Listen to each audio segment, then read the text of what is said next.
Page number क्या है? चरक 1, Ayurvedic acupressure. Page number क्या है?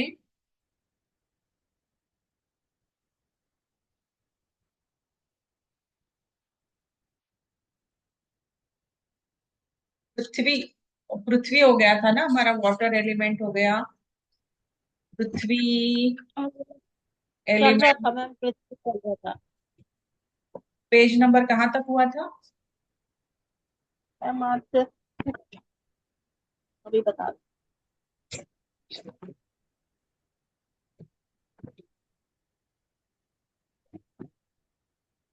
मैम आज 72 से करना है। 72 से। 72। ये 71 का भी हमारा सेकेंड पैराग्राफ से बाकी है ना? कैल्शियम। नहीं, पहला पहला ऊपर हो गया था, पूरा हो पहला। गया था, उसके हाँ, बाद। सेकेंड पैराग्राफ बाकी है, सेकेंड पैराग्राफ हाँ जी। से। हाँ हाँ। जी मैम।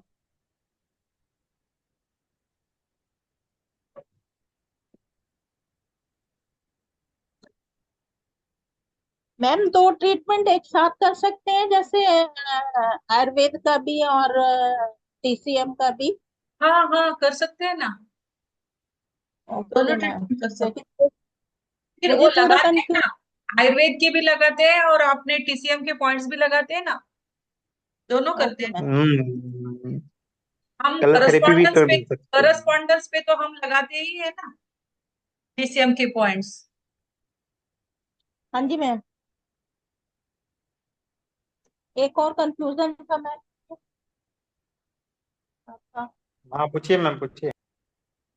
सर अभी याद कर रही हूँ, अभी याद था, ये एक तो यही पूछना था। एक वो इसमें आयुर्वेद में ही है, मैंने आज पढ़ा था। ये सर, ये जो इसका हमने स्पाइन का चैप्टर पढ़ा था, उसमें मुझे थोड़ा सा कंफ्यूजन है। मतलब कंफ्यूजन तो बहुत है लेकिन जो मुझे नहीं समझ में आया। सर अभी वो बाद में पूछूंगी, क्योंकि वो मैं देख कर बताऊंगी। हाँ मैम, स्पाइन का हम लोग शुरू करेंगे ना, ये 2-4 दिन में खत्म हो जाएगा अपना ये। हाँ हाँ, ये जल्दी ही चैप्टर 1। खत्म कर देंगे अभी हम।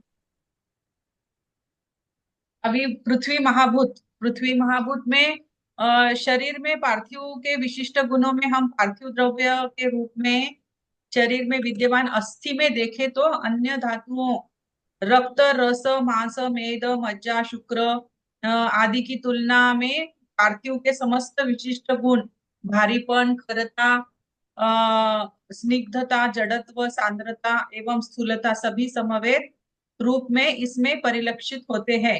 यानी अस्थि जो है हमारी, अस्थियां, बोन्स जिसे हम कहते हैं, वो बोन्स में धातुओं रक्त, रस, मांस, मेद, मज्जा, शुक्र, इनके जो गुण है भारीपन, खरता, स्निग्धता, जड़त्व, सांद्रता, स्थूलता, ये सब उसमें होते हैं। कैल्शियम अभी हम प्रोटोकॉल में ये पार्थिव 5 क्यों लेते हैं? क्योंकि मैम जो मानव शरीर है वो पांच उससे तत्वों से मिलकर बना है, तो उसमें मतलब पृथ्वी में स्ट्रॉन्गनेस लाने के लिए वो पांचवा तत्व लेते हैं। हाँ, अभी फ्रैक्चर अगर हो गया है तो उसमें हम पृथ्वी तत्व जोड़ते हैं। हम उसमें पृथ्वी तत्व क्यों जोड़ते हैं? फ्रैक्चर के प्रोटोकॉल में पृथ्वी तत्व लिया जाता है। अभी उसमें पृथ्वी तत्व क्यों लिया जाता है? क्योंकि मैम पृथ्वी ब्रेक हो गई ना, उसको जोड़ने के लिए। और कोई क्या बताएगा? मैम पृथ्वी में जोड़ने की क्योंकि क्षमता वो होती है, उसका जो गुण है जोड़ने के लिए, इसलिए उसको तत्व को लिया जाएगा, उसमें कैल्शियम ये भी बनेगा। धातु है ना मैम, धातु हाँ है ना इसलिए। हाँ, करेक्ट। कैल्शियम कैल्शियम बढ़ता है। कैल्शियम या धातु बढ़ाने के लिए हम पृथ्वी तत्व को लेते हैं। उसमें अस्थियों में कैल्शियम पदार्थ का बाहुल्य होता है। कैल्शियम 70% होता है और जलीय अंश 30% होता है। इनके छिद्रों में अस्थि मज्जा, बोन मैरो का निर्माण होता रहता है, जिससे रक्त का निर्माण और उसका प्रवाह होता है। इस प्रकार अस्थियों में सभी पंच महाभूतों की उपस्थिति के साक्षात उदाहरण है। अब ये हो गया second paragraph, page page number 71। उसके बाद में कौन पढ़ रहा है आज? शिल्पी जी पढ़िए, third paragraph, page number 71। Ma'am मैं आज घर पे नहीं हूँ तो मुश्किल है थोड़ा ओके सा ओके पढ़ना। ओके, ठीक है ठीक है ठीक है ठीक है। मैम 72 का पढ़ना है, वहां से शुरू होगा। अच्छा, ये ऑस्टियोपोरोसिस का हो गया था कल, एक्सप्लेन नहीं किया हाँ आज। कल एक भी हो गया था वो, हम होता ना पार्थिव है तो हाँ हाँ हाँ हाँ आटा बनेगा कैसा, वायु उसको उड़ा हाँ, देगी, अग्नि उसको। फाइटोन फोर्सिडेट करेंगे हम उसे। हाँ, ऑस्टियोपोरोसिस अगर होता है तो अस्थियां जोड़ने के लिए हम फाइटोन फोर्सिडेट करेंगे। हाँ, अभी जल बढ़ जाता है। Page number 72, 72। 72 फर्स्ट सेकंड से पढ़ेंगे। सेकंड पैराग्राफ पढ़िए मोहिनी मैम कौन। पढ़ेंगे next। हाँ मैम मैं पढ़ूं? हाँ, पढ़ो पढ़ो पढ़ो। पढ़िए, पढ़िए। सामान्य रूप से देखें तो पृथ्वी में गर्भ में सभी प्रकार के द्रव्य आकाशीय, वायव्य, आग्नेय, जलीय एवं पार्थिव प्रचुर मात्रा में विद्यमान है। प्रत्येक प्रकार की धातुएं तथा खनिज पृथ्वी के गर्भ से ही निकाली जाती हैं। वैज्ञानिक दृष्टिकोण से पार्थिव द्रव्यों का वर्गीकरण कार्बनिक, ऑर्गेनिक तथा अकार्बनिक, इनऑर्गेनिक के रूप में हुआ है। दोनों प्रकार के पार्थिव द्रव्यों का उद्भव पृथ्वी के गर्भ में विद्यमान सभी प्रकार के द्रव्यों की पारस्परिक रासायनिक क्रिया प्रतिक्रियाओं के फलस्वरूप होता है। यह क्रम सदियों तक चलता रहता है, कुछ तीव्र गति से तो कुछ मंद गति से गतिशील होकर तथा अन्य द्रव्यों के संयोग से रूपांतरित हैं। कुछ द्रव्य तीव्र गति से तो कुछ मंद गति से क्रियाशील होकर तथा अन्य द्रव्यों के संयोग से रूपांतरित होते हैं। प्रत्येक प्रकार के द्रव्य का निर्माण काल निर्धारित करता है। सभी क्रियाएं काल के क्रम पर आधारित हैं। पृथ्वी की भांति शरीर में भी अनेक प्रकार के द्रव्य विद्यमान हैं। ये परस्पर क्रिया करके निर्माण एवं विघटन के क्रम से गुजरते हैं। पृथ्वी की भांति शरीर में भी अनेक प्रकार के लवण एवं खनिज विद्यमान हैं। उनमें से प्रमुख calcium, phosphorus, potassium, chloride, sodium, लोहा, तांबा, सल्फर, क्लोरीन, आयोडीन विद्यमान रहते हैं। इसके साथ साथ प्रतिदिन यह सभी द्रव्य उचित मात्रा में हमारे भोजन में विद्यमान होते हैं। इनकी मात्रा में असंतुलन रोग को जन्म देता है। लोहे की कमी से रक्ताल्पता, हुकवर्म, आयोडीन की कमी से गलगंड, कैल्शियम की कमी से हड्डी के अनेक प्रकार के रोग हो जाते हैं।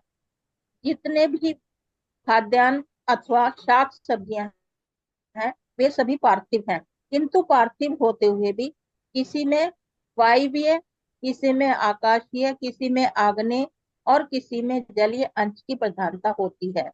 उसी के आधार पर आंवले, लौकी, तोरई, अरबी, आलू आदि की प्रकृति निर्धारित होती है। शरीर की रचना के वियुक्त होने पर इसे पार्थिव शरीर की संज्ञा दी जाती है। मृत शरीर की अंत्येष्टि जलाकर अथवा पृथ्वी में दफन कर अथवा दरिया में बहाकर की जाती है। पार्थिव शरीर के घटक किसी न किसी रूप में पृथ्वी के भाग बन जाते हैं और कालांतर में रूपांतरित होकर पुनः द्रव्य का रूप धारण कर लेते हैं। यह प्रक्रिया निरंतर जारी रहती है और इसी प्रकार की घटनाएं शरीर में घटित होती रहती हैं। इन तथ्यों का समावेश यहाँ पर इसलिए किया गया है कि पृथ्वी के संबंध में अथवा कह सकते हैं कि प्रत्येक प्रकार के द्रव्यों के विषय में आयुर्वेदिक मत अत्यंत समीचीन एवं पूर्णता के निकट है। इनका प्रयोग द्रव्य ऊर्जा आधारित उपचार पद्धतियों, विशेष रूप से एक्यूप्रेशर एक्यूपंक्चर के लिए परमावश्यक है। इस प्रकार के अनेक उदाहरणों द्वारा ब्रह्मांड एवं पिंड में पार्थिव द्रव्य को पहचाना जा सकता है। पार्थिव महाभूत पंच महाभूतों के अंतिम द्रव्य हैं तथा इसमें पूर्वी चारों महाभूतों के गुण कर्म सम्मिलित हैं। अतः ये अत्यंत स्थित कर्म व गंधवान कर्म को प्रकट करता है। सभी द्रव्य औषधि स्वरूप। द्रव्य के इस पंच भौतिकता रूप उपदेश से संसार में कोई भी द्रव्य ऐसा उपलब्ध नहीं होता जो उस युक्ति तथा उस अर्थ को ध्यान में रखकर औषध स्वरूप प्रतीत ना होता हो। मैम और पढ़ूं आगे? सर, प्रशांत सर। हाँ मैम, कर रहे थे। देखो मैम, हाँ अगर हम लोग जब भी पढ़ रहे हैं मैम, वायु का, चाहे इसका वायु का, पृथ्वी का, अग्नि का, सभी महाभूत में एक चीज देख रहा हूँ कि सभी महाभूत है अपने आप। हाँ। कभी का तो मन करता है कि बस पार्थिव को ट्रीट कर दे, सारे ट्रीटमेंट अपना एक ही ट्रीटमेंट फॉलो करें। देखो पार्थिव में सब्जी भी आ गई, सब्जी, लौकी, तरुई अरुई आलू सब तो आ गए, खाना क्या है? नहीं, वैसा नहीं है सर। ये जो है ना, ये आंवला, लौकी, तरोई, अरवी, आलू, इसमें हर एक एलिमेंट के अलग अलग गुण समाये हुए हैं। इसलिए बोलते हैं ना कि इस सीजन में ये नहीं खाना, वो सीजन में वो नहीं खाना, ऐसा है क्योंकि उसमें मैं वो एलिमेंट की प्रधानता होती है, वो नहीं चलता है। हाँ तो वो मैम, ये हमें बात भी पता सही है होना आपकी। चाहिए, वो हमें पता होना चाहिए कि कौन से सब्जी में कौन सा गुण की प्रधानता है। अभी अगर जी किसी जी। को स्टोन हो रहा है, किडनी स्टोन हो रहा है, तो उसे टमाटर खाने को नहीं कहते हैं। शलजम, मोरिंगा खाने को नहीं बोलते हैं क्योंकि उसमें कैल्शियम ज्यादा होता है। वो अगर खाएंगे तो उनमें उनके किडनी के स्टोन और भी ज्यादा बढ़ जाएंगे।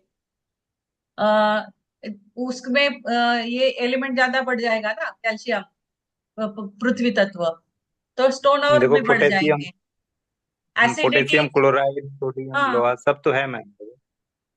तो ये भी इस पृथ्वी तत्व है। हाँ, वो पता होना चाहिए कि कौन से सब्जी में कौन सा एलिमेंट की प्रधानता है। नहीं वो मैम ठीक है, लेकिन जैसे हम लोग हम्म। ट्रीटमेंट जब देते हैं उसकी बात कर रहे हैं। ट्रीटमेंट अच्छा में अच्छा। नहीं लग रहा है आपको सारे सारे महाभूत में सभी महाभूत महाभूत है, सभी सर भूत ये जो महाभूत। पांचों महाभूत है पृथ्वी में तो सारे इंक्लूड है। पृथ्वी में तो सभी इंक्लूड है सर। हाँ मैम, तो वैसे तो अग्नि इसलिए भी तो सर ने बताया अग्नि था। भी। सर इसीलिए सर ने बताया था ना कि 5 नंबर की उंगली पे जो है सभी का ट्रीटमेंट कर सकते हैं आराम से। हाँ, क्योंकि रिंग फिंगर। सबके गुण धर्म तो उसमें है। हाँ, किसी का अच्छा, भी जो है, जिसका भी मेरिडियन करना है उसके मेरिडियन पे कर दो। सर सही बात। इसी से रिलेटेड एक प्रश्न पूछूं? हम्म। हाँ मैम, पूछिए ना मैम। सर ये जैसे इसमें बताया गया है कि मतलब काल और दिशा, काल और मन, मतलब ये समय निर्धारित करता है। 6 नंबर फिंगर नंबर, ये मिडिल नहीं, रिंग फिंगर है छठी तो। और जैसे अगर कोई बच्चा मतलब डल उसका हो तो उसके लिए दिशा को टोन करेंगे या 8 नंबर को टोन करेंगे? क्या? किस लिए? अगर कोई बच्चा डल है डल मैम, है। हाँ हाँ। हाँ, तो उसके लिए दिशा को टोन करेंगे या फिंगर नंबर 8 मन को टोन करेंगे? मन, मन के इस पे दिशा का ये करेंगे ना, काल और मन, मन के फिंगर पे। 8 नंबर पर। हाँ, 8 नंबर पर ट्रीटमेंट होगा, 8 नंबर डल के का ना मैम फिंगर पर। नहीं नहीं, वजह इसमें चेक मैम जो करिए। है दिशा को डल टोन किस। करेंगे, मन को नहीं टोन करेंगे क्योंकि उसका मन तो ऑलरेडी शांत है और उसकी नहीं, दिशा डल है गलत है। ना वो। बच्चों का। हाँ, तो डर रहते इसलिए बोला, बच्चों का स्वभाव जो है डर नहीं होना चाहिए, इसलिए दिशा को टोन करेंगे। हाँ, दिशा को अच्छा भी। अच्छा अच्छा। मैम सबका अलग अलग रहेगा, जिसके भी डल बोलेंगे तो वायु भी पकड़ सकते हो आप। ना, नहीं वायु पकड़ भी सकते हैं, अगर मतलब चलो स्वभाव लिया अपने कि उसका स्वभाव क्या है, स्वभाव जो हाँ है उस बच्चों का डलनेस, स्वभाव। हाँ उसका वो पढ़ने की पूरा बात मेरा कर रहे इसका हैं कि पूरी स्टडी करनी स्वभाव पड़ेगी, वो बच्चे की पूरी स्टडी हाँ करनी पड़ेगी, तभी हम उसको ट्रीटमेंट दे वो पाएंगे। डल किस क्षेत्र में, कैसे है डल, हाँ ना वो आपको पता हाँ होना चाहिए बस। अब एक्टिविटी है उसकी, एज कौन सा है, इस पे निर्भर करेगा ना। मतलब हाँ पढ़ने के लिए आप डल बोल रहे हो, या फिर लेथार्जी समझ रहे हो उसको आप डल बोल रहे हो, जो पढ़ा रहता है ऐसा, हम्म। ना मैम। हाँ उसके आधार हाँ पे तब फिर करोगे कि कौन सा एलिमेंट हमें देना पड़ेगा। नहीं तो ऐसे ही कोई मन बोलेगा, कोई आकाश बोलने लगेगा, कोई ऐसा ना। ये तो बच्चों का वो स्वभाव से बोल दीजिए, बच्चों का खेल कूद का होता है, खेल कूद नहीं कर रहा है, डर हाँ लगता है, तो तब के लिए दिशा पक देंगे। हाँ उनके लिए हम लोग दिशा और वायु ये सब देखेंगे वहाँ। लेकिन अभी पढ़ने में डल है, तो देखना पड़ेगा डल किस वजह से है, मन नहीं कर रहा पढ़ने का, तो फिर मन भी आ जाएगा इसमें, संकल्प उसका कमजोर है। ये सब बहुत तरीके होते हैं मैम, इसे थोड़ा सा देखना ही पड़ता है और फिर उसके बाद अप्लाई करना पड़ता है। फिलहाल मैम आपको जो लग रहा है ना मीना मैम, वो अप्लाई कर दो, और उसके बाद रिजल्ट ठीक देखो है, 2 हफ्ता तक। मैं सर कोशिश करूंगी, फिर आपको हाँ मैम, बताऊंगी। नहीं आराम से मैम करा कीजिए, देखो अभी जो भी है ना प्रोटोकॉल प्रशांत करिए अभी। प्रशांत सर का हाँ मैम, सॉल्यूशन अच्छा लगा, वो भी समझ में अप्लाई कर दो। हाँ मैम वही है, रिजल्ट भी, रीजन भी वही है ना। जब नहीं जब सर हमें मिल जाएगा प्रोटोकॉल, तो हम लोग, देखो सभी लोग क्या, सर लोग बोलते हैं कि प्रोटोकॉल जब भी यूज करो तो उसको थोड़ा लंबा यूज करो। हिट एंड ट्रायल ही करना पड़ेगा, हिट एंड ट्रायल है ना, वो हिट करते सर जाओ जैसे वो और बच्चा देखते पढ़ने जाओ। में तो ठीक है, वो बच्चा पढ़ने में ठीक है, लेकिन पढ़ना नहीं चाहता। हाँ तो मैडम तो देखना पड़ेगी कहीं गलत आज डायरेक्शन में तो नहीं भटक आजकल गया के वो। आजकल के सभी बच्चों का वही प्रॉब्लम है, टीवी तभी देखते ब्रिजमोहन रहते सर हैं। दिशा बोल रहे थे, तभी दिशा ब्रिजमोहन में सर जा रहा दिशा है बोल कहीं रहे गलत। हाँ थे, दिशा भी टोन करो, वो मन भी टोन बच्चे को करो उसको। सभी। हम्म। कुछ बड़े बच्चों मैम को मन दिशा, नहीं लगता पढ़ने में। हाँ दिशा और मन को टोन करिए, उसके बाद मैम रिजल्ट बताइए ना, 1 महीने बाद। ये सब ठीक लंबा है लंबा सर। ट्रीटमेंट चलेगा। नहीं तो आज ठीक है आज सर। मैम ने स्मॉल इंटेस्टाइन का बताया ही था कि इसमें निर्णय लेने की क्षमता में कमजोरी हो जाती है। हॉट हाँ एंड जी कोल्ड उसका सर। चेक करो, खाना मतलब उसका ना स्मॉल इंटेस्टाइन से भी ऐड कर सकते हो ना, वो भी कितना अच्छा बताया मैम। अभी अभी एक वीडियो डाला है मैंने, वो ट्रीटाइज हम्म 7 के पेज नंबर 225 पे है, 225 से 223 से 225 का नहीं स्मॉल बढ़िया है मैम, इंटेस्टाइन सही है का। मैम।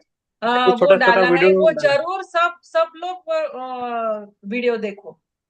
हाँ अच्छा ठीक है, है मुझे सर। अच्छा लगा। दो सौ ठीक है मैम, तेईस से 225 पेज नंबर, ठीक है स्मॉल मैम। इंटेस्टाइन। इम्पोर्टेंट चलो है अभी वो काल तो। काल करते मैम काल, आगे पढ़ूं? काल। काल, हाँ हाँ पढ़ो पढ़ो। काल द्रव्य की कर्मठता का स्वरूप।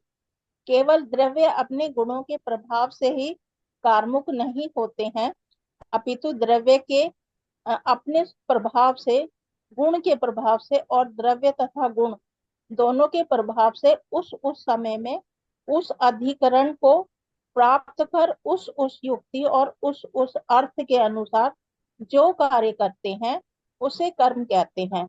जिससे करते हैं उसको वीर्य कहते हैं।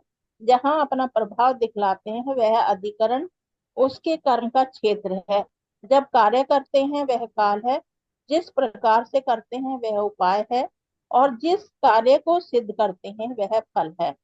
जगत के किसी भी प्रकार के अस्तित्व के लिए काल की अवधारणा अपरिहार्य है। केवल भौतिक अस्तित्व ही नहीं, अपितु वैचारिक संभावना के लिए भी काल की अवधारणा का होना अनिवार्य है। तात्पर्य है यह है कि कोई भी सत्ता अपने विचार तब तक संभव नहीं है जब तक कि वह काल के आवरण का आश्रय ना ले ले। काल संपूर्ण जड़ चेतनात्मक सत्ता की अनिवार्य पूर्व मान्यता है। संपूर्ण अस्तित्व काल के गर्भ से ही जन्म लेता है तथा पुनः कालांतर में उसी काल के गाल में समाहित हो जाता है। काल ही सृष्टि एवं प्रलय का निर्धारक महत्वपूर्ण तत्व है। मानव जीवन जिसमें कि जड़ एवं चेतन के अद्भुत सम्मिलन का साक्षी भूत शरीर अंतस्थ आत्मा के निर्देशन में अनुबंध पूर्वक निरंतर अनुगमन करता है और काल के चक्र में बंध कर ही जीवन यापन के उद्देश्य में सफल हो पाता है। दैनिक जीवन में हम लोग प्राय सुना करते हैं कि समय हो गया है, यह उठने का समय है, यह भोजन करने का समय है, यह खेलने का अथवा आमोद प्रमोद का समय है आदि। दिन प्रतिदिन की गतिविधियों को समाहित करने वाले ये वक्तव्य जीवन की समस्त क्रियाओं को में काल की उपस्थिति का एहसास सहज ही करा देते हैं। चाहे संपूर्ण जीवन काल हो अथवा उसके विभिन्न उपभेद हों, जैसे कि बचपन, युवावस्था, प्रौढ़ावस्था, वृद्धावस्था तथा जीवन का अंतिम पड़ाव अर्थात मृत्यु सभी तो काल के द्वारा निर्धारित एवं नियंत्रित हैं। संपूर्ण दिन को काल की एक इकाई माना जा सकता है। इसकी भी पहचान पुनः प्रातः काल, दोपहर, सायंकाल, रात्रि, मध्य रात्रि अथवा दिन के विभिन्न प्रहरों के रूप में विभक्त काल के विभिन्न उपखंडों के रूप में होती है। काल चक्र जीवन के प्रत्येक क्षण को का नियंत्रण करता है, जिसके भेद तथा उपभेद क्रमिक रूप से सेकंड, मिनट, घंटा, दिन, सप्ताह, महीना, वर्ष, शताब्दी, सहस्राब्दी आदि अनेक रूपों में सूक्ष्मतम से होकर स्थूल के रूप में विभक्त हैं। मनुष्य के शरीर में ब्रह्मांड में निरंतर घटित हो रही विभिन्न दैनिक एवं क्रमिक घटना तथा जलवायु आदि के होने वाले विभिन्न प्रकार के परिवर्तनों का कारक काल ही है। प्रतिदिन के वातावरण की विभिन्न अवस्थाएं मौसम के रूप में परिवर्तनशील दृष्टिगोचर होती हैं तथा कुछ महीनों तक चलने वाला मौसम ऋतुओं के रूप में पहचाना जाता है। ये ऋतुएं भी काल के द्वारा ही नियंत्रित होती हैं। जीवन में सफलता का प्रमाण भी काल को ही माना जा सकता है। इसे अनुशासन अथवा समय की पाबंदी के रूप में साक्षात ही अनुभव किया जाता है। समय का तिरस्कार अथवा परित्याग कर अनियमित दिनचर्या को अपनाने वाले व्यक्ति प्राय गंभीर रोगों के शिकार हो जाते हैं। आयुर्वेद के दृष्टिकोण से हित आयु, अहित आयु तथा सुख आयु अथवा सुख आयु, दुख आयु की अवधारणा भी तो संपूर्ण जीवन काल की ओर ही संकेत करती है, जिसमें यदि जीवन दुखों से भरा है तो इसका तात्पर्य यही है कि जीवन का काल सुख व आनंद से वंचित है। अतः आयुर्वेद का भी संदेश यही है कि व्यक्ति को कभी भी समय का अपमान नहीं करना चाहिए। समय किसी के लिए नहीं रुकता है, यह तो लगातार चलते रहने का ही दूसरा नाम है।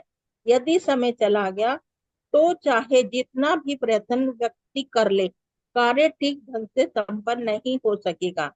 दूसरी ओर यदि सही समय पर कोई कार्य किया जाता है तो व्यक्ति को अपेक्षाकृत कम प्रयत्न करने पर भी सफलता प्राप्त होती है तथा ऐसा कार्य व्यक्ति को सदैव जीवन में नई ऊंचाइयों तक पहुंचाने में सक्षम होता है। विश्व के जितने भी प्रतिभावान व्यक्ति हुए हैं, उन्होंने अपने जीवन में समय को सदैव सम्मान दिया तथा बदले में उन्हें प्रभुत ऐश्वर्य एवं सम्मान प्राप्त हुआ। वस्तुतः काल ही वह पराभौतिक बल अथवा सूक्ष्म आवेग है जो व्यक्ति की प्रतिभा को आकार प्रदान करता है। काल के व्यवधान के कारण दैनिक जीवन में अनेक प्रकार की बीमारियां उत्पन्न हो सकती हैं। समयानुसार भोजन, निद्रा व कार्य न करने के कारण उत्पन्न होने वाले रोग इसी श्रेणी में आते हैं।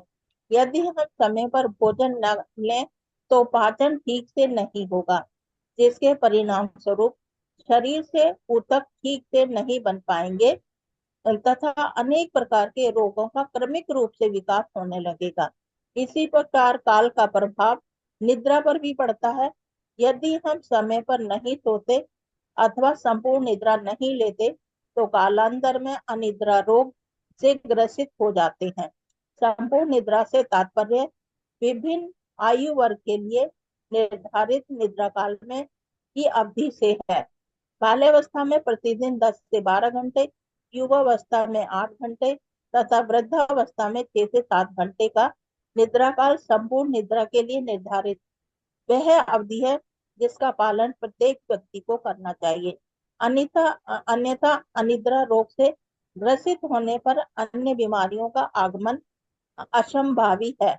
स्पष्ट है कि सभी कर्मज रोग प्रत्यक्ष अथवा परोक्ष रूप से काल द्वारा ही नियंत्रित होते हैं।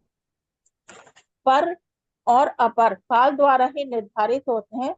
जो अत्यधिक दूर होते हैं उन्हें सन्निकट लाने का कार्य काल ही करता है।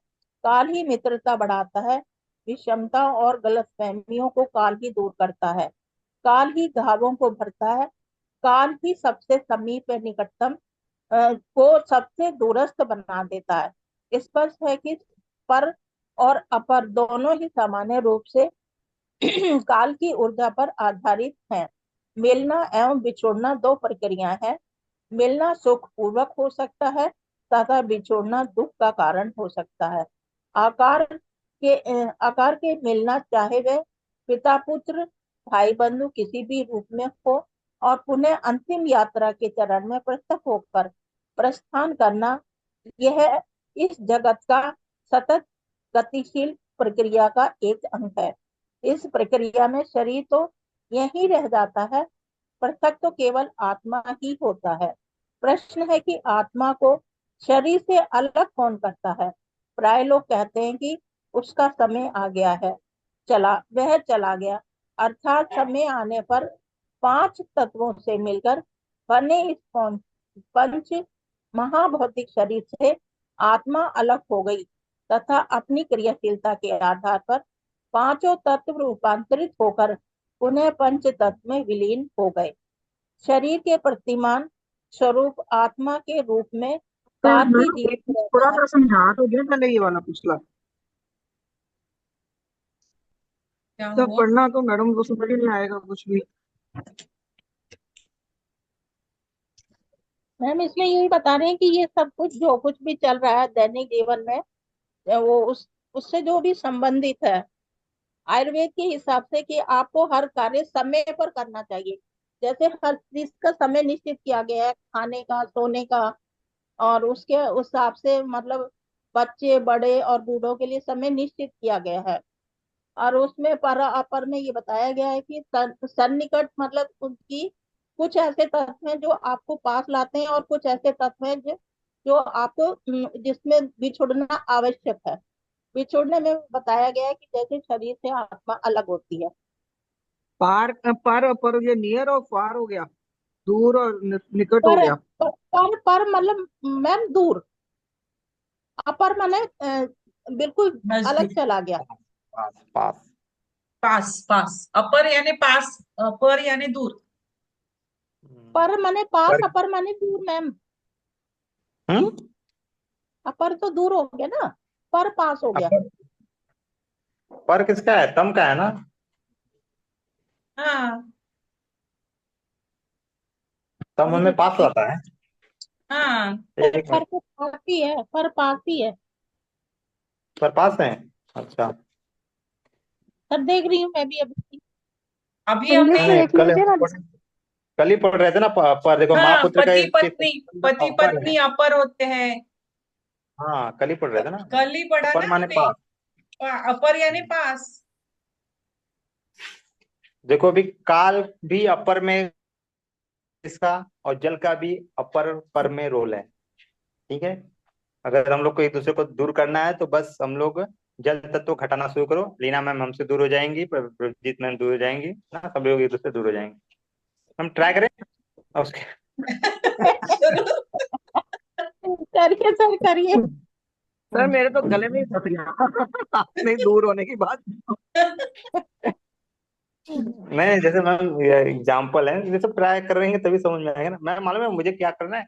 मुझे ना ऐसे जैसे दवाई खाने के बाद कोई अगर बोल देता है कि हाँ आपको त्रिफला ले लो, ये चूर्ण ले लो, उसके बाद आपको लूज मोशन होगा, ठीक है, परिमोशन होगा, तो वैसे मुझे वैसे पॉइंट मतलब एक टाइम पे वैसे करना है कि हम यहाँ पे प्रेस करें, यहाँ पे पॉइंट लगा दे, कलर थेरेपी चाहे मैग्नेट जो भी, उसको आधा घंटे बाद तुरंत उसको रिएक्शन हो जाए, वहाँ वो चला जाए सर तुरंत। आप एक सर मैं इतना बताती पास हूँ तो मत आपको। करिए, सर इतना सर पास ये तो जो मत दोनों करिए। फिंगर के नीचे वो जो एनस का वो है ना पॉइंट है, अगर वहां आप टॉयलेट पे बैठ के भी उसको प्रेशर देते हैं तो आपको प्रेशर से टॉयलेट नीचे आ जाती है।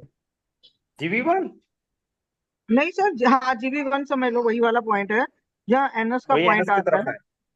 हाँ तो वो अगर आप वहां बैठ के, मतलब प्रेशर नहीं बन रहा, प्रॉपर बैठे हुए हैं, आपको लग रहा है कि ना तो बाहर आ रही है ना अंदर रह के, तो वो आप वहां पे बैठ के प्रेशर दो, ये मैंने प्रैक्टिकली खुद अपने पे जमाया, तो आ जाती है टॉयलेट। और इसमें भी है देखो, अच्छा मैम, जैसे कि डायरिया में होता है तो इसमें हम लोग लार्ज इंटेस्टाइन कोलैप्स हो सकता है ना, वो जिसकी अलग कि चीज है सर, डायरिया अलग चीज है। अगर जैसे नॉर्मल टॉयलेट नहीं आ रही है, जैसे कभी कभी ना कब्जी सी हो जाती है, जैसे पानी कम पिया है तो भी कई बार टॉयलेट नहीं आती है, तो उसमें हम्म अगर आप तो मतलब सुबह पानी पियो और साथ में इस जगह को प्रेशर दो ना थोड़ी देर। और एक ये हम्म भी है कि जैसे ठुड्डी पे भी जैसे आप नीचे हाथ रख के ऊपर को प्रेशर देते हो ना, तो भी टॉयलेट आ जाती है। हाँ, 2D पे, हाँ, चिन चिन चिन हाँ, पे। तो नीचे से हाथ 24। हथेली को, ठुड्डी को हथेली के नीचे रख के, ठुड्डी के नीचे, तो आप उसके ऊपर जैसे छोटे बच्चे को भी प्रेशर दे दोगे ना, वो भी टॉयलेट कराएगा। सब बढ़िया है रंजीत मैम। मैडम तो पॉइंट मैम आपने, पॉइंट हाँ जी मैम। पॉइंट पॉइंट कौन सा बताया आपने? पॉइंट। नहीं, पॉइंट जीवी नहीं बताया वन मेरे को, वो जीवी1 के उस पे है ना, एनएस का वो पॉइंट है जैसे। जीवी1 GV1 जीवी1 है और एक जीवी1। हाँ CV24। जीवी1 सकते हैं, पर वो एनएस का भी वही पॉइंट है ना, अगर हम बॉडी का शरीर में लेते हैं टीसीएम में, तो और वो अपने उसमें चीन यही पे। रहता है पॉइंट। अगर उस जगह पे प्रेशर देते हो थोड़ी देर बैठ के ना, उसको रेगुलर उसी टाइम 2-3 मिनट प्रेशर डालो तो आ जाती है, टॉयलेट आ जाती है। अगर आपके मतलब आपने कुछ खाया पिया हुआ है, तो ऐसे अगर सारा दिन व्रत रखा हुआ है तो फिर मैं कुछ नहीं कह सकती, लेकिन अगर नॉर्मल जैसे है, बॉडी चल रही है, तो उसमें प्रेशर दो तो आ जाती है टॉयलेट। पानी वगैरह पी लो थोड़ा सा और 7 मिनट प्रेशर दो तो आ जाती है। और या फिर मैम अगर नहीं तो ठुड्डी के नीचे ना हाथ रख के ना, तो उसको भी बैठ के जोर से प्रेशर दो टॉयलेट में ही बैठ के, तो भी आ जाती है टॉयलेट। मैम हाँ, हाथ छुट्टी में वाला ट्राई मुट्ठी करिएगा। कस के मुट्ठी बांध के बैठो तब भी आ जाती है। किसमें? मैम मुट्ठियां कस के कर लो अपनी। अच्छा, ये मैम वो तो मैंने नहीं। अभी अभी प्रैक्टिकल किया है मैम, 3-4 दिन पहले। नहीं नहीं, वो नहीं मुझे। तो कौन सा आगे एक्यूप्रेशर पड़ेगा मैम? हम भी सीट वाली टॉयलेट पे बैठते हैं ना, जैसे कम्बोर्ड पे बैठते हैं, तो अगर आप पंजों के बल अपनी एड़ियां उठा लो ना, पंजों के बल पैर रख लो, तो भी उसमें फर्क पड़ता है। मतलब पंजे पंजे पंजों आगे सीधे, पंजे जमीन पे और एड़ियां उठा दो पीछे से, तो मतलब बैठे हो साथ में थोड़ा ठुड्डी पे प्रेशर दे दो या हाथ पे जीवी1 पे प्रेशर दे दो तो टॉयलेट आ जाती है। ये तो आज मैम, प्रैक्टिकली हमारे। हाँ आज मैम टॉयलेट वाला हो गया हम लोगों का। आज मैम इसका ना थंबनेल ना टॉयलेट वाला लिख देना, टॉयलेट कैसे करे नहीं।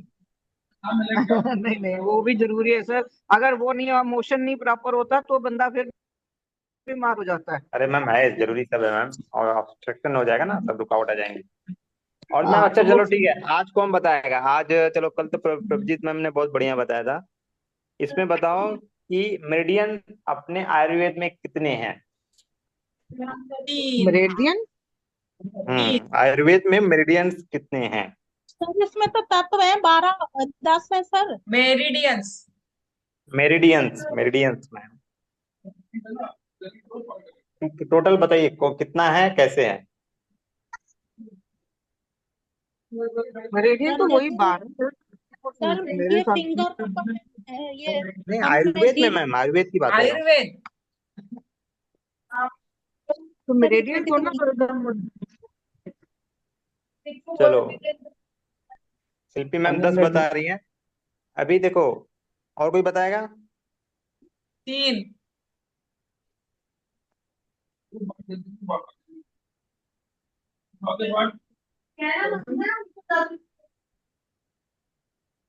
देखो हमारे हमारे हमारे हमारे 3 होती है। इसमें मेरिडियन तीन मेन है, ठीक है, वो एकदम मेन है। कौन सा? वर्टिकल है, हॉरिजॉन्टल और स्पाइरल। और फिर वो सब हमारे सभी एक एक फिंगर में भी है सभी लोग ना। 10 वर्टिकल तो कितने हो गए एक एक फिंगर में है तो? हाथ में कितने हो सर जाएंगे? 50। 50। एक हाथ में वर्टिकल 50, दूसरे हाथ में 50, 100, तीसरे में 50 कैसे हो एक जाएंगी मैम? हाँ, एक एक फिंगर वर्टिकल, में 3, सिर्फ एक फिंगर में वर्टिकल बोल रहे हैं सर, सिर्फ वर्टिकल बोल रहे हैं। वर्टिकल का एक में 100 है। हाँ, दोनों हाथ में, ठीक है। तो दोनों पैर में भी 100 मिलके हो गए 200। ठीक है। वैसे ही हॉरिजॉन्टल कितने हैं? सर हॉरिजॉन्टल भी 10 10 10 10 10 है। हाँ, तो हो एक हाथ में गई कितने होंगे? एक हाथ में कितने होंगे? 100 हो गई सर। नहीं, एक हाथ में 50 50, फिर दूसरे में 50 50 50। 100 हो गई, टोटल 50 100 हो गई। हाँ, 100 हाथ की, 100 पैर की, दोनों पैर मिला की के 200 हो गई। ये भी, ये भी 200 हो गए। अब एक हो गया स्पायरल। ठीक है। तो सर स्पायरल भी स्पाइरल अपने भी कितने कितने होंगे? ये भी होगी ना 10 सर, 10 है। एक फिंगर में एक ही होगी। स्पायरल भी 10 है मैम, हर एलिमेंट के, हर एलिमेंट का स्पायरल है, हर एलिमेंट को इन्होंने मेरिडियन बना दिया है एक तरह से, ऐसा समझो। 10 10 है। तो हाँ, तो ये भी 200 हाथ और पैरों में। टोटल टोटल टोटल कितने मेरिडियन हो गए? 600। 300 हो गई। हम लोग 600 मेरिडियन पे काम करते हैं आयुर्वेद में। इसीलिए आयुर्वेद को बोला जाता है बहुत ही डीप में काम करता है। अगर आपको, सर अगर वो जिसको पकड़ा सर वो पकड़ा आ जो जाएगी जिसको। सर रीजनल कहाँ जाएंगे? क्या मैम? सर रीजनल मेरिडियन भी तो है ना, जो क्षेत्रीय हैं वो भी हाँ, तो इसलिए आएंगी। इसलिए तो डेप्थ में जाए, जैसे जैसे डेप्थ में जाएंगे वो आगे डेप्थ में चले डीप जाएंगे, जाएंगे। वैसे वैसे और बढ़ते जाएंगे। हाँ, ये मैम नॉर्मल है, ये मतलब ये तीन मेन है ना, तीनों का अपना अपना है। अभी आपने अच्छा नाम दे दिया, अभी आपने और दे दिया तो और पता नहीं कितने हो जाएंगे, इसीलिए अनगिनत बोले जाते हैं ना। लेकिन जनरल में कोई पूछे तो 600 बोलते हैं ना। बुक्स में है कहीं ना कहीं, मैं पढ़ ही रहा था कल ही परसों, ठीक देखा था। तो ऐसे मेरिडियंस है, इसलिए देखो अभी हम लोग उस दिन पढ़ रहे थे ना, स्पाइन के लिए सिर्फ जॉइंट्स पे ही देखो स्पाइन का काम हो जा रहा है ना। एक एक गजब लगता भी है कभी कभी तो, यहाँ जॉइंट्स पे स्पाइन का काम हो जा रहा है। वैसे ही भगवान करे स्टमक का भी काम हो जाए, और हार्ट का भी काम हो जा रहा है। सारे ऑर्गन्स को हम लोग ट्रीट कर सकते हैं फिंगर पे। अभी आप लोगों ने किसी का ट्राई किया है आयुर्वेद का प्रोटोकॉल, कोई ट्राई किया है क्या? इसका सर एक चीज मुझे पूछनी थी इससे रिलेटेड, ये जो मेरिडियन से रिलेटेड आप बता रहे हैं जैसे स्टमक से रिलेटेड प्रॉब्लम है, तो ये फिर फिंगर नंबर 1 पे देंगे या किसी और फिंगर पर देंगे? स्टमक का तो 5 स्टमक का नंबर पे प्रॉब्लम। आएगा ना। 5 पृथ्वी पे तत्व, आएगा। पृथ्वी तत्व। मैं ये बात मुझे समझ नहीं आई कि तो जैसे सर हम लोग कोई भी अगर जनरल प्रोटोकॉल, जनरल ट्रीटमेंट देना है सर, जनरल दे। इसका क्या वो, जैसे कोई भी प्रोटोकॉल सर बताते हैं, जैसे वो कौन सी फिंगर पे देना चाहिए, ये नहीं समझ आती मुझे कि ये कौन, हम कौन सा। प्लॉटिंग, ये प्लॉटिंग है ना, हर एक फिंगर की फोटो भी डाला हुआ है मैंने हम्म ग्रुप में। फोटो मैम नहीं में। नहीं, प्लॉटिंग चेक कर। मैं वो नहीं पूछ रही, मैं पूछ रही हूँ कि जैसे हाँ हमें कोई, किसी को ड्राई स्किन के लिए देना है या किसी को किसी भी चीज के लिए देना है, तो हम मान स्किन लो का उसको तो मैम जैसे स्मॉल फिंगर वन है, वन स्मॉल स्मॉल फिंगर है। फिंगर। स्किन मैम का, स्किन का है। कोई प्रभजीत भी मैम देखो, प्रॉब्लम प्रभजीत होगा। मैम ऐसे देखो, ऐसे देखो। जो अपना फिंगर है ना, जो मैम अभी बता रही थी लीना मैम, तो फिंगर है ना, फिंगर में जो जो लिखा गया है ना ऑर्गन्स, और हमारे पित्त जॉइंट पे जो ऑर्गन्स हैं और जो हमारे कफ जॉइंट पे हैं, तो ऑर्गन्स सबसे और पहले जॉइंट। हम लोग का हाँ, प्रायोरिटी हम लोग का वही होता है, वही फिंगर होती है। जैसे ही आप लार्ज इंटेस्टाइन का किसी को प्रॉब्लम आएगा तो तुरंत चला जाएगा लिटिल फिंगर पे अपने, राइट वाले ना। ओके। किसी को स्मॉल। सर जैसे जैसे प्रभुजीत कौर मैम पूछ रही है, ऐसे ही मैं पूछ रही हूँ सर कि ये हाँ, फिंगर आप कर कौन। दीजिए। तो आपका जैसे देखो अब अभी के लिए आपने बताया स्मॉल। कि वो 5 नंबर पे प्रायोरिटी, जैसे कप जॉइंट है वो। नहीं, कफ नहीं, हम्म कफ नहीं, कफ पे स्प्लीन आएगा, नीचे इन स्टमक का ऑर्गन्स आते वात हैं। है। कफ पे हाँ इन हाँ हाँ, ऑर्गन्स सॉरी आते हैं। सॉरी सॉरी सॉरी सॉरी, हाँ वो इन और यान मतलब यहाँ की इसमें पित्त, ऊपर है और वात, नीचे है। वात पे आएंगे, वात पे। स्टमक वात जॉइंट पे वात पे आएगा। आएंगे। तो आप वात ज्वाइंट पे देखो, जनरल में वात ज्वाइंट पकड़ते हैं, सिर्फ जनरल, अगर जनरल ट्रीटमेंट है, थोड़ा सा उसमें और उसमें डीप में जाते हैं। मेथी पट्टी भी दे सकते हैं, या जैसे हॉरिजॉन्टल या